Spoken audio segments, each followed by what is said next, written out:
C'est quoi votre truc ? Véritable institution au cœur des Brandons de Payerne, l'un des plus anciens carnavals de Suisse. On va en parler, ça a lieu ce week-end, mais on va vous parler surtout du journal des Brandons de Payerne, qui perpétue chaque année une tradition mêlant humour et critique sociale. Publié le samedi des festivités, ce journal satirique se fait le miroir des travers payernois et revisite l'actualité locale avec un regard décalé à travers des textes incisif et une plume acérée. Il allie satire et tradition, offrant un pont entre passé et présent. Plus qu'un simple recueil humoristique, il est le témoin d'une identité locale qui ne cesse de se réinventer au fil du temps. Ce matin, nous en parlons avec Sylvain Ostetler, porte-parole du JDBP. Journal des Brandons de Payerne, qui auront lieu ce week-end du 7 au 10 mars. Bonjour Vinvin. Mais bonjour Philippe. Bonjour Sylvain Ostetler. Merci d'être avec nous au plateau pour nous parler de, je le disais, de cette véritable institution, le journal des Brandons. Alors exactement, en fait ce qu'il faut savoir c'est que les Brandons, la date officielle des Brandons, donc 1895, correspond à au premier journal des Brandons, qui avait pendant le Porc Épic, qui a été édité pour la première fois en 1895, d'où les 130 ans en fait, des Brandons cette année. 130 ans, c'est-à-dire ça c'est important, donc c'est un chiffre effectivement qui évoque pas mal de choses. Et donc pour cette édition qui se déroule ce week-end, du 7 au 10 mars, les Brandons, ça va être la fête tout le week-end à Payerne, vous avez un petit peu réinventé un petit peu votre style. Vous avez appelé des enfants pour vous aider à faire le journal cette année, c'est ça ? Alors pas que, mais oui, on a appelé des enfants parce qu'en fait le job 130 ans c'est hyper long. Donc si on prend une règle sur 130 années, tous les membres du comité ou nous tous, même simples gens qui font les Brandons, on fait 5, 10 ans ou 15 ans au comité. Et sur 130 ans, il faut pouvoir transmettre plus loin pour donner en fait l'envie et la fibre à nos jeunes parce que c'est hyper important. Et c'est pour ça qu'on a fait cette année, on s'est associé avec les classes, donc des écoles de Payerne, pour faire en fait un journal des Brandons qui aura un cahier spécial avec les enfants. Donc ils ont fait des dessins, ils ont fait des concepts, ils ont fait des histoires, ils ont fait des textes, ils ont fait vraiment un truc extraordinaire. Ils sont vraiment pris au jeu. Et pour encadrer ces enfants, en fait, on s'est aussi attaché les services de caricaturistes romans, donc les plus beaux crayons de la région. Et là, on aura la chance d'avoir donc dans le journal des inédits. On a Barrigue qui a joué le jeu, il y a Pitch Common, Caro, Valotte, Mibé, Gobio, Bénédicte, Alex, Début, Vincent, et il y a même l'idole des enfants qui nous a fait l'honneur et le plaisir, le bonheur de faire un dessin. Donc Zep pourra aussi faire un dessin que vous pouvez voir ce samedi à 9h05 dans le journal, qui sera tiré qu'à 1530 exemplaires. Donc il faudra se lever samedi matin parce que je pense que ça va être sold out assez vite. Ouais, d'accord. Et ça c'est vraiment très important. C'est très attendu par les Payernois, évidemment. Alors c'est un peu le fil rouge, c'est très attendu parce qu'en fait, mis à part aussi les caricaturistes, les dessins et les dessins des enfants, et puis les textes des enfants, il y a aussi tout ce que Payerne et toute la Broye fait faux. Et voilà, heureusement pour nous, c'est vrai que à Payerne et à Broye, il y a des choses qui ne sont pas tout à fait justes, et elles sont relatées dans ce canard, donc ça c'est top.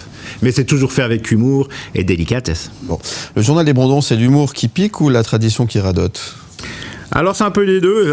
Il faut faire attention avec l'humour parce que il y a toujours une ligne qui est très limite entre la taquinerie et puis la moquerie. Donc être taquin, c'est dans notre ADN. Après se moquer, c'est que tu tombes de l'autre côté du miroir et c'est pas bon. Donc on préfère rester taquin. Donc vous tracez une ligne entre satire mordante et diffamation déguisée ? Alors il n'y a aucune diffamation déguisée, tout est vrai, tout ce qui est dans le journal est vrai. Et après, il ne faut rien si de temps en temps il y a des gens qui font des bêtises, quoi. C'est toujours sympathique de le dire. Qui tremble le plus à chaque parution ? Les notables payernois ou les lecteurs sensibles ? C'est plutôt les notables payernois, je pense. Et puis là, tout ce qui est politique, ils vont l'acheter, ils vont sourire, mais ils ont chaque fois un petit peu peur. En tout cas, j'en connais une qui a à chaque fois peur. Bon, je ne veux pas de nom ici. Non, pas de nom. Faut-il un abonnement spécial pour figurer dans vos pages ou suffit-il d'infos bien placées ? Non, alors il n'y a pas besoin d'abonnement avec tout ça, il faut juste se lever à 9h05 le samedi, je te remercie de ta remarque. Non, il faut juste se lever 9h05 samedi matin. Et puis surtout cette année, parce qu'il sera vraiment collector. Et là, je remets un peu l'accent là-dessus. C'est fait avec des enfants. Donc, ça sera pas toutes les années. Et c'est important de transmettre de ce côté-là, avec aussi les caricaturistes qui nous ont aidés. D'ailleurs, ils seront là aussi dimanche matin à l'ouverture du cortège, enfin à 10h, à l'apéro, pour partager en fait ces moments, et si vous voulez des autographes avec. Donc, ce sera sur la place du village à 10h. Donc ça, ce sera top aussi. Ils ne seront pas tous là, mais il y aura une bonne partie qui seront là.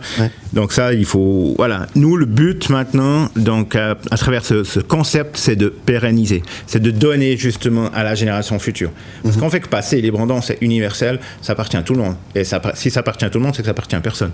Donc nous, notre job, c'est juste de donner l'envie aux futures générations. Donc c'est pas un défouloir, c'est pas un truc où on règle des comptes. Non, ça c'est clair que non. Parce que tu dois faire rire. Après, si tout d'un coup, il y a un texte qui blesse, ben c'est que tu t'es trompé de cible. Puis après, c'est toi qui a fait faux, quoi, en fait. Évidemment, ouais. Est-ce qu'il y a des fois des réactions un peu épidermiques par rapport à ce qui a pu être dit? J'imagine que oui, il y en a quelques-unes croustillantes. Il doit bien y avoir des anecdotes quand même.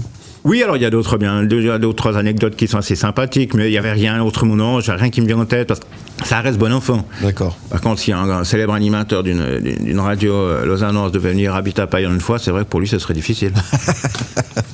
Très bien. Et alors, on se procure comment ce journal? Parce que alors, pour les Payernois, ils savent où le retrouver. Pour celles et ceux qui nous écoutent aujourd'hui, qui ont envie de venir faire la fête à Payerne ce week-end, s'ils ont envie de lire un petit peu, découvrir ce canard, comment on fait pour le trouver? Alors, dès 9h05, il sera en vente partout, donc dans tous les kiosques à Payerne et aussi dans divers établissements. Vous pouvez aller sur le site donc, du Journal des Brandons, et puis tout est marqué dessus, donc il sera un petit peu partout. Il y aura des crieurs à la volée qui vont le lancer aussi, donc il y aura les Tumulus qui donnent aussi un coup de main, qui est un groupe des Brandons. Donc, si vous le voulez, vous ne pourrez pas le louper. Et cette année, il faut l'acheter. Il ne faut pas le piquer aux copains, aux voisins, il faut vraiment l'acheter parce qu'il sera collector. S'il y a un journal des Brandons que vous devez avoir dans votre vie, c'est celui-là. C'est celui-là, 1500 exemplaires. Hein. 1530. 1530, pardon. Perpétuer la tradition, ça c'est ultra important.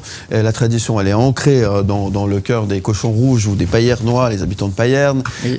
Et l'événement est attendu. C'est tout Payerne qui est mobilisé. Et toute la Broye, évidemment, qui est là pour faire la fête ce week-end, pour ce 130e. Alors, on a de la chance à Payerne, c'est que c'est dans l'ADN de tous les habitants, en fait. Les Brandons de Payerne, c'est quelque chose qui est là depuis 130 ans. On a les plus vieux carnavals de Suisse romande, on a les plus gros. Donc, à partir de là, tu fais pas ça du jour au lendemain. Donc, c'est hyper important de ne pas s'arrêter et justement de continuer la tradition. Parce que toi, tu es là aujourd'hui, mais demain, tu seras plus là. Ouais. Donc, tu dois toujours penser un coup avant. C'est important. Journaldesbrandons.ch pour avoir toutes les infos. Et puis, ce week-end, tous à Payerne, c'est à partir du 7, et c'est du 7 au 10 mars. Ça va être une ambiance de fou, évidemment. Évidemment, avec les deux cortèges aussi. Je fais juste un petit peu de pub aussi pour nos amis du CDM. Donc, à 14h25, le samedi, cortège des enfants. Ouais. Parce qu'en plus de faire des articles et de faire le journal cette année, ils vont défiler. Et puis donc le cortège du dimanche, ça c'est clair aussi à 14h25 avec des chars extraordinaires, un des plus beaux cortèges. Donc si vous l'avez jamais vu, c'est cette année qu'il faut. En plus, ils annoncent beau. Beau et chaud. Beau et chaud. Donc tous à Payerne, ça va être juste extraordinaire. Ouais. Et petit clin d'œil aussi à nos amis de Vigous qui nous ont bien aussi donné un petit coup de main. Donc journal satirique bien connu. Donc c'est assez sympa d'avoir aussi des gens comme ça qui sont connus et reconnus, qui nous ont donné aussi un petit coup de main. C'est cool. Merci Sylvain Hostetler, merci 2020, c'est 2020 en fait pour les intimes. On retrouvera 2020 évidemment ce week-end au Brandon de Payerne avec vous. Soyez nombreux pour faire la fête. C'est donc ce week-end du 7 au 10 mars. Merci beaucoup 2020. Merci à toi. Et à très bientôt. D'accord, merci beaucoup. Je droit un petit dernier clin d'œil ou bien? Très rapide. Très rapide. Ok, c'est juste un clin d'œil pour l'animateur vedette du char des confettis, les Repolo, qui a 85 ans cette année, c'est son dernier cortège. Donc simplement, il n'entend plus beaucoup, il ne voit plus beaucoup, mais en tout cas, Jean-François, on te souhaite tout de bon pour ton dernier cortège, puis à 85 ans, c'est la classe. Joli petit clin d'œil, c'est bien, ça c'est bien, hein. C'est comme ça qu'on fait aussi perpétuer les traditions et de penser aux anciens. Merci beaucoup 2020. Merci à toi. À retrouver en podcast et en image sur le site mlemedia.ch et ce week-end donc rendez-vous à Payerne.